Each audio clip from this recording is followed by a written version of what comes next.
কলেজত আমি বিনামূলীয়া নামভৰ্তি দিওঁ কিন্তু তাতো গাঁওবুঢ়া সাৰ্টিফিকেট লাগে মৌজাদাৰৰ সাৰ্টিফিকেট লাগে মানুহৰ কষ্ট হয়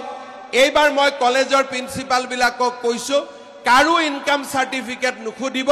ৰেশন কাৰ্ডখন দেখুৱালে সেইটোৱে ইনকাম সাৰ্টিফিকেট হৈ যাব আৰু বেলেগ কৰি আমাক একো ইনকাম সাৰ্টিফিকেট নালাগে কোনো পঞ্চায়তৰো সহি নালাগে গাঁওবুঢ়াৰো সহি নালাগে ৰেশন কাৰ্ডখন দেখুৱাব বিনামূলীয়া এডমিশন হৈ যাব আজি মেট্ৰিকৰ ফৰ্ম ফিল আপ কৰোতে টকা দিব নালাগে এডমিশন দিওতে টকা দিব নালাগে নিযুত মইনাৰ প্ৰথম বছৰ হৈ গল এতিয়া ফাৰ্স্ট ইয়াৰৰ ছোৱালী সেকেন্ড ইয়াৰ পাব নিযুত মইনা পাই থাকিব আৰু যিবিলাকে ফাৰ্স্ট ইয়াৰত এডমিশন লব তেওঁলোককো আমি নিযুত মইনা দিয়া আৰম্ভ কৰি দিম এতিয়া কিছুমানে মোক কয়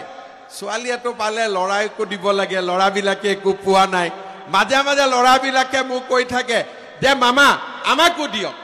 এইবাৰ মই লৰাবিলাকৰ কাৰণে দুটা আঁচনি আনিছো এটা হৈছে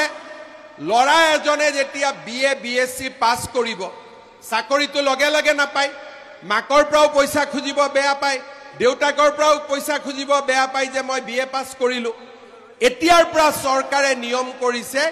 যে বিএ পাস কৰা প্ৰত্যেকজন লৰাক